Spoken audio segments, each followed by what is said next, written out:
At lagi mo i-remind sa sarili mo na hindi siya makakahanap ng taong katulad mo.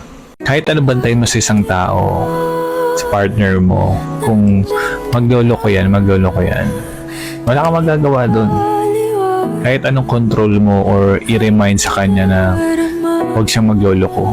Kapag gusto ng tao na magloko at pinili niya magloko yan. Diba nga, cheating is a choice.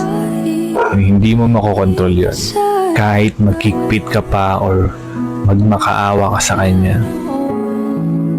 Pag lolokohin ka ng isang tao, lolokohin ka. At gagawa ng paraan yan para lang magawa niya or gawin na lokohin ka. Kasi sa totoo lang, pag nagloko ang isang tao, hindi mo kawalan yun. Mas kawalan ng tao na nagloko kasi sinayang niya yung taong totoo, magmahal at hindi kayang lokohin yung partner niya. So wag kang manhinayang na di porket mahal mo isang tao niloko ka, pagbibigyan mo. Porket niloko ka, masasayangan ka na sayang yung mga pinagsamahan nyo. Hindi siya kawalan.